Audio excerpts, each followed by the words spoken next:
عبداللہ نے ایک چھوٹی سی مگر بےحد خوبصورت تسبیح اٹھا کر مجھے دی۔ میں اپنے اندر کی تلخی کو اپنی زبان پر آنے سے نہ روک سکا۔ لیکن میں اس کا کیا کروں گا؟ میں نے تو آج تک کبھی تسبیح پڑھی ہی نہیں۔ ارے تو کیا ہوا، آج نہیں تو کل، کل نہیں تو پرسوں، کبھی نہ کبھی تو دل چاہے گا نا، تب تمہارے لیے کام آئے گی میری تسبیح۔ شاید اس کی نوبت کبھی نہ آئے، اور پھر اگر میرا دل تسبیح پڑھنے کو چاہا بھی تو میں یوں دانوں پر گن گن کر نہیں پڑھوں گا۔ خدا کی عبادت یہ بے پر مول تول کیسا؟ اس کی شان میں تسبیح پڑھنی ہو تو پھر یہ گنتی کیسی؟ عبداللہ نے چونک کر سر اٹھایا اور پھر کچھ دیر تک مجھے عجیب نظروں سے دیکھتا رہا۔ بہت بڑی بات کہہ دی تم نے۔ ہاں، معاملہ اب اس کی یاد کا ہو تو پھر یہ گنتی کیسی؟ لیکن مجھ جیسے عام بندے تو اس کی یاد میں بھی اس گنتی کا ڈھکوسلا شامل کر کے ہی دیتے ہیں۔ اور پھر یہ تسبیح بننا تو ویسے بھی میری مجبوری ہے، کیونکہ میرے روزگار کا فقط یہی ذریعہ ہے۔ کیا مطلب؟ کیا تم تسبیح کی یہ مالائیں فروخت بھی کرتے ہو؟ عبداللہ میری حیرت دیکھ کر مسکرایا۔ جی ساحر میاں، آخر اپنا اور اپنی بیوی بچوں کا پیٹ بھی تو پالنا ہوتا ہے۔ مجھے حیرت کا ایک اور جھٹکا لگا۔ تمہارے بیوی بچے؟ کیا تم شادی شدہ ہو؟ کیوں، اس میں حیرت کی کیا بات ہے؟ کیا میں شادی شدہ نہیں ہو سکتا؟ میں گڑبڑا سا گیا۔ نہیں، میرا یہ مطلب نہیں تھا۔ دراصل ایسی درگاہوں میں اور ان میں بسنے والوں کو دیکھ کر ہمیشہ ساری دنیا تیاگ دینے والی مخلوق کا خیال آتا ہے۔ شاید اسی لیے مجھے حیرت ہو رہی ہے۔ جانے مجھے جیسے ہر مجاور یا درگاہ کے متولی کو دیکھتے ہی لوگ اپنے آپ ہی کیسے باور کر لیتے ہیں کہ ہم ساری دنیا تیاگ کر یہاں بیٹھے ہیں، جبکہ ہمارا مذہب میں واضح طور پر رہبانیت سے منع کیا گیا ہے۔ میں نے تمہیں پہلے بھی بتایا کہ یہ درگاہ میرے سفر کا بس ایک پڑاؤ ہی تو ہے۔ اور تمہارے بیوی بچے وہ کہاں رہتے ہیں؟ شادی کب ہوئی تمہاری؟ 3 سال ہو گئے ہیں میری شادی کو۔ ایک بیٹا ہے میرا، احمد نام ہے اس کا۔ پچھلے ہی ہفتے ماشاءاللہ پورے 2 سال کا ہوا ہے۔ میری بیوی اور بچہ یہاں سے تقریباً 120 کلومیٹر دور میرے چھوٹے سے گاؤں میں رہتے ہیں۔ میں ہر پندروارے ان سے ملنے جاتا ہوں۔ حاکم بابا مجھ پہ خاص مہربان ہے، اس لیے عید، شب رات اور دیگر چھٹیاں بھی انہی کے ساتھ اپنے گھر میں مناتا ہوں۔ عبداللہ بولتا جا رہا تھا اور میں حیرت میں ڈوبا سن رہا تھا۔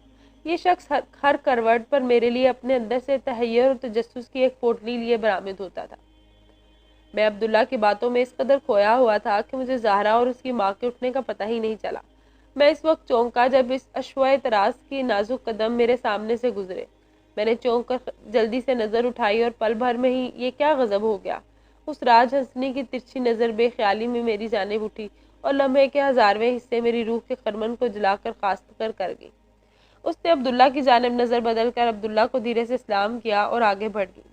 میرے دل کو جو چند لمحوں کا قرار میسر آیا تھا وہ سب چین قرار اپنے ساتھ ہی لوٹ کر لے گئی۔ میرا جی چاہا کہ آگے بڑھ کر اس کا راستہ روک لوں اور تب تک نہ جانے دوں جب تک وہ تھک کر ہتھیار نہ ڈال دے، لیکن میں اپنی جگہ سے حرکت بھی نہیں کر پایا تھا۔ وہ درگاہ کے احاطے سے نکلی۔ عبداللہ غور سے میرے چہرے پر آتی جاتی اس دھوپ چھاؤں کو دیکھ رہا تھا۔ اس نے آہستہ سے کھنکار کر میرے خیالات کا تسلسل توڑ دیا۔ میں نے ایک بات محسوس کی ہے کہ جب بھی کسی لڑکی کو دیکھتے ہو کسی اور ہی دنیا میں چلے جاتے ہو۔ اس دن اسے پانی پلاتے وقت بھی تمہاری حالت کچھ ایسی ہی تھی۔ میں نے چونک کر عبداللہ کی جانب دیکھا، گویا سارے زمانے کو میری حالت کی خبر تھی، صرف میں ہی خود اپنے آپ سے بے خبر تھا۔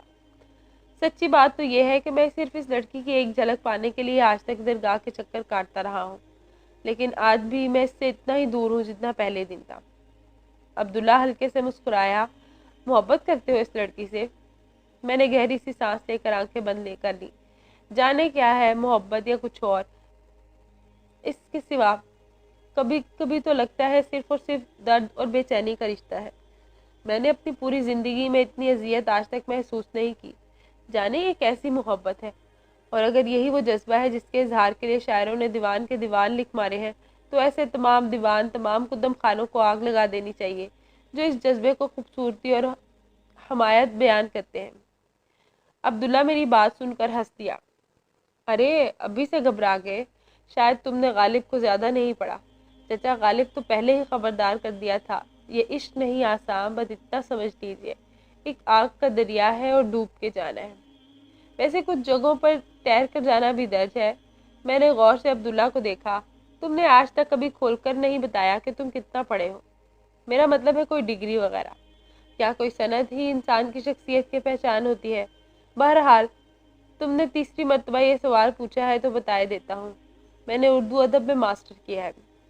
یہ ایک اور جھٹکا تھا جو اس دن میں نے سہا۔ ایسے عبداللہ کے معاملے میں اب تک مجھے ان سرپرائزز کا عادی ہو جانا چاہیے تھا، لیکن میں پھر بھی چونکنے سے باز نہیں آتا تھا۔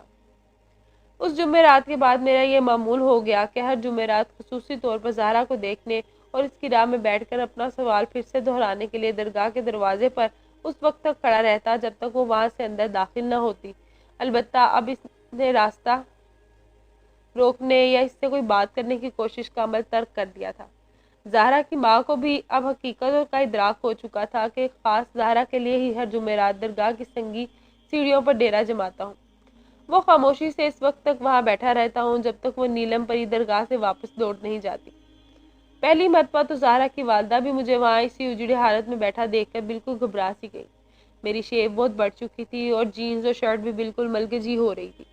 ان کی آنکھیں بھر آئیں، منہ سے کوئی لفظ نہیں نکل سکا اور بہت دیر تک گمسم کھڑی رہی۔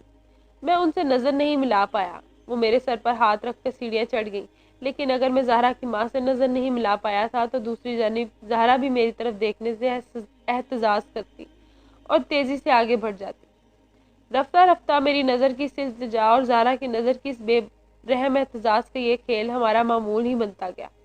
ایک جمعرات کے بعد دوسری جمعرات آتی گئی اور میں اپنی ہر التجا، اپنی ہر بے بسی اور اپنی ہر طاقت اپنی اسی ایک نظر پر سموتا گیا جو درگاہ کی ان سیڑھیوں پر بیٹھے ہر جمعرات میں اس سنگ دل کے قدموں پر نشاور کرتا تھا۔ لیکن اس سنگ مرمر کی مہورت کو پگھلنا نہ تھا، نہ وہ پگھلی۔ لیکن میں نے بھی نظر کی اس خاموش جنگ کو اس کے منطقی انجام تک لڑنے کا فیصلہ کر لیا تھا۔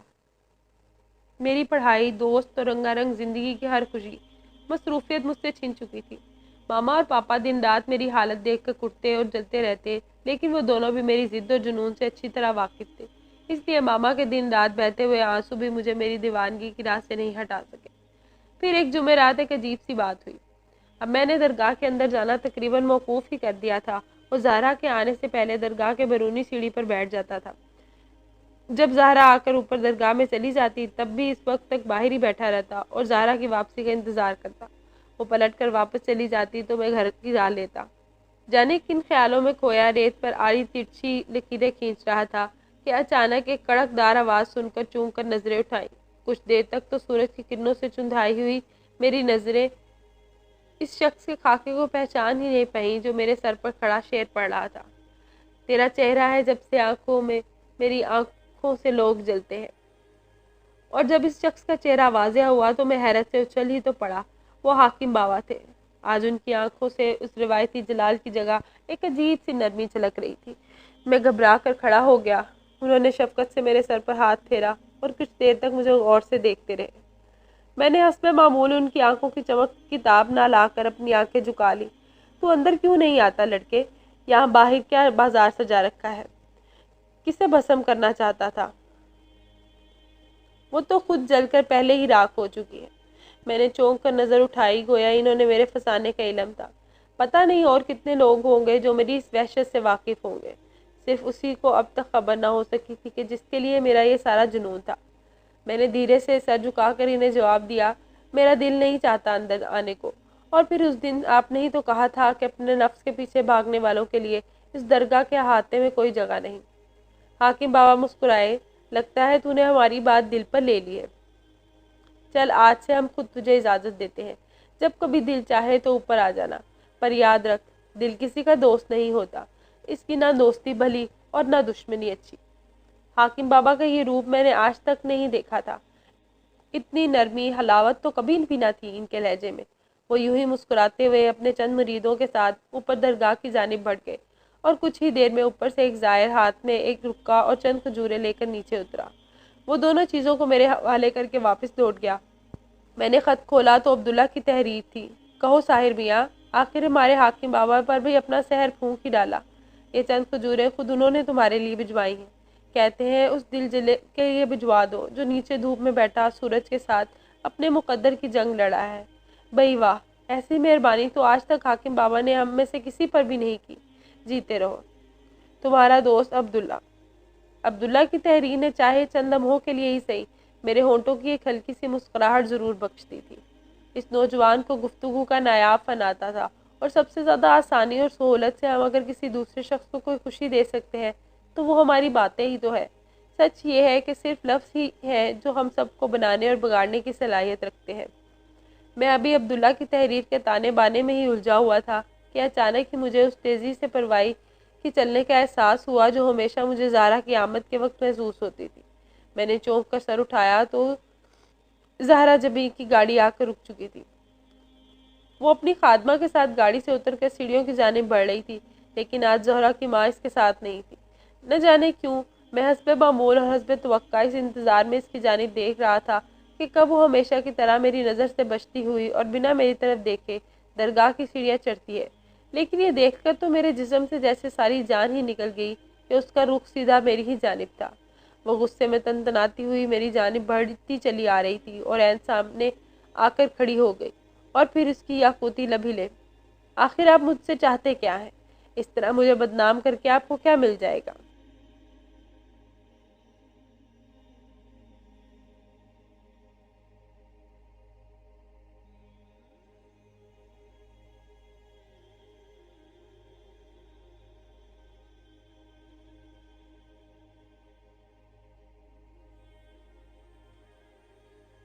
اتنی صدیوں کے بعد اس نازک اندام کے لب ہلے بھی تو ایک شکوے کے لیے۔ غصے سے اس کا چہرہ لال ہو رہا تھا، پلکیں لرز رہی تھیں۔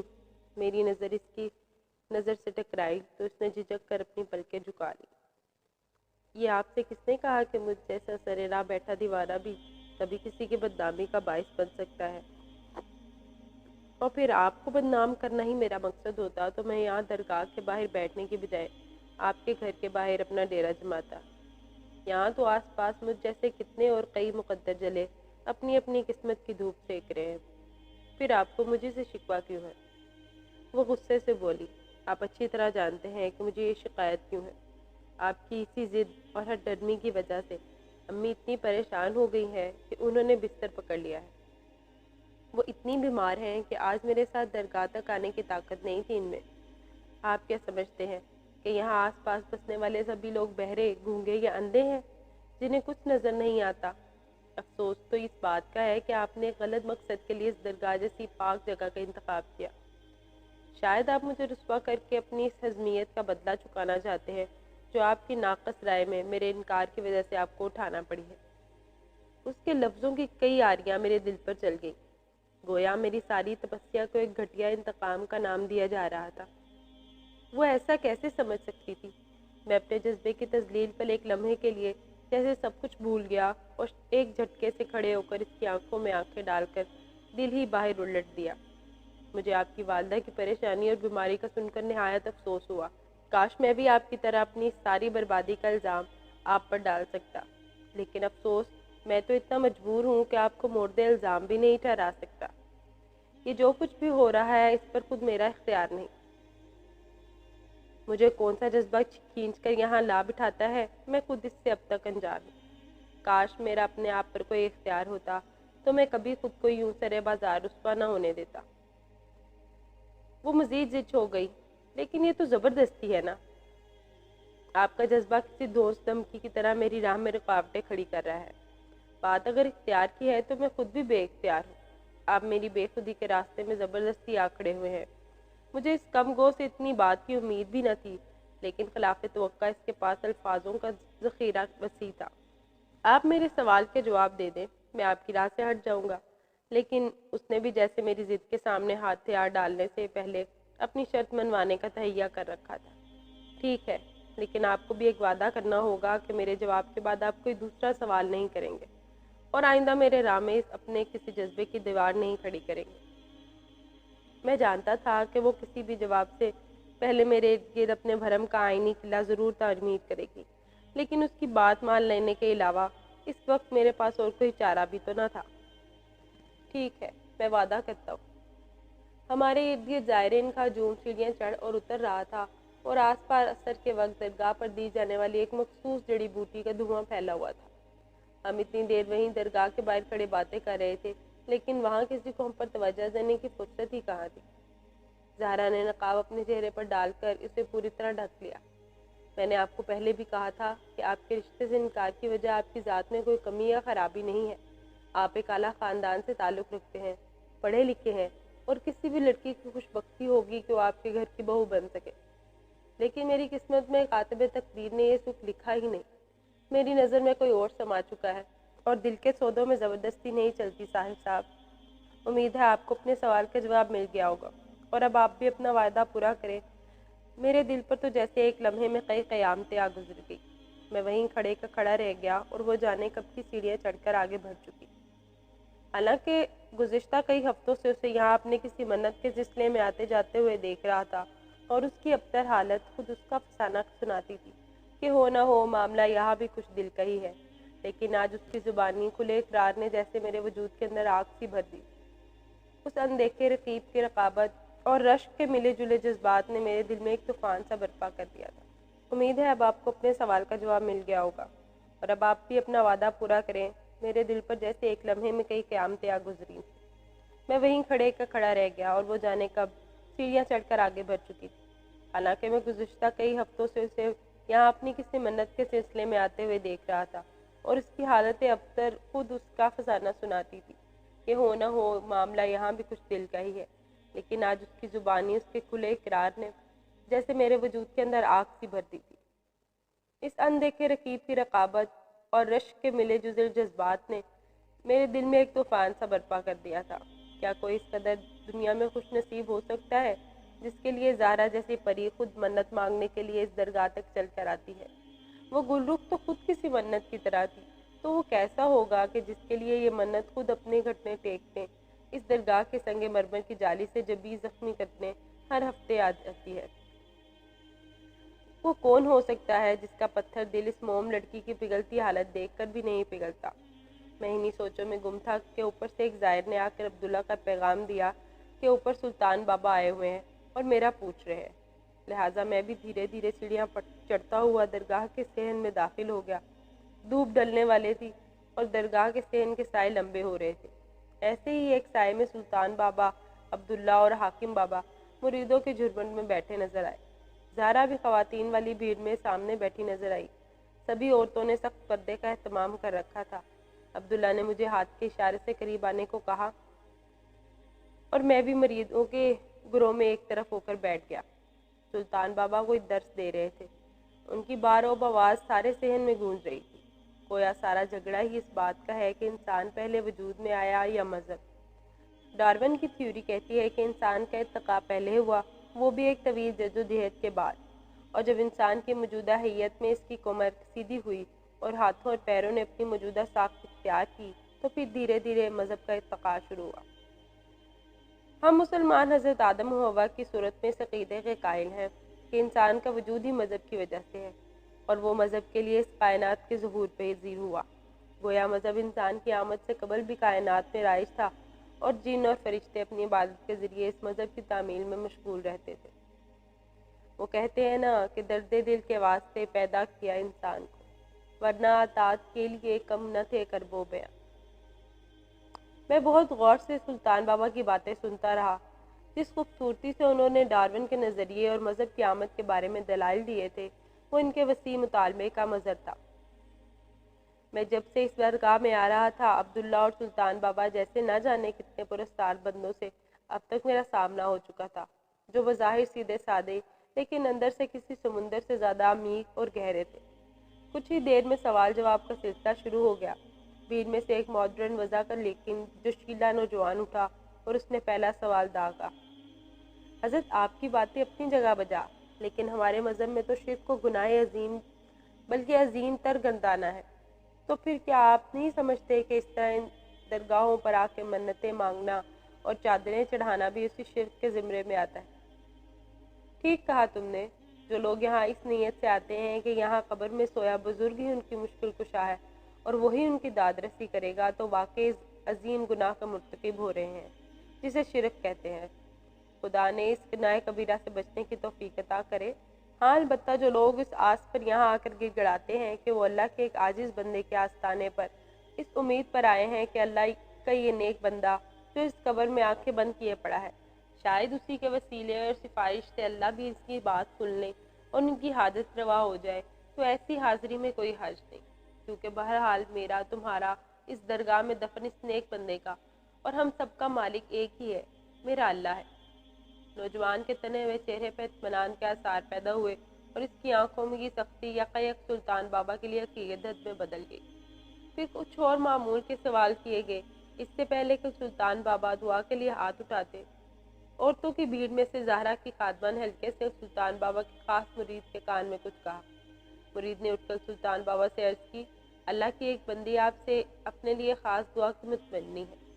سلطان بابا کے چہرے پر بڑی مبہم سی مسکراہٹ ابھری اور انہوں نے غور سے خادمہ کی جانب دیکھ کر کہا، میری دعاؤں میں اثر ہوا تو ضرور قبول ہوں گی۔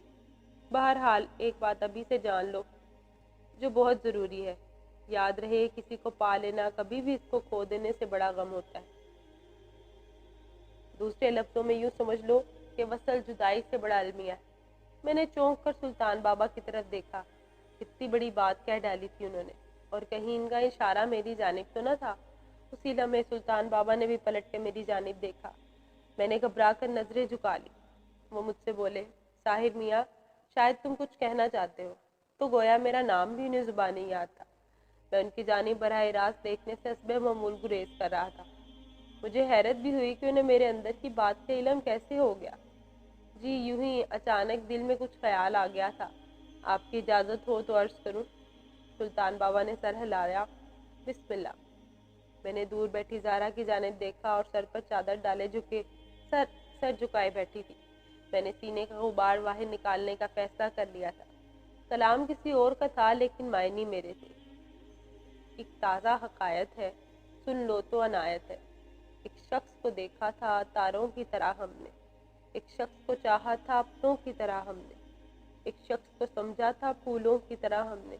کچھ تم سے ملتا تھا باتوں میں شباہت میں، ہاں تم سے ہی لگتا تھا شوخی میں شرارت میں، دکھتا بھی تمہیں سا تھا دستور محبت میں۔ وہ شخص ہمیں ایک دن غیروں کی طرح بھولا، تاروں کی طرح ڈوبا، پھولوں کی طرح ٹوٹا، پھر ہاتھ نہ آیا وہ، ہم نے اسے بہت ڈھونڈا۔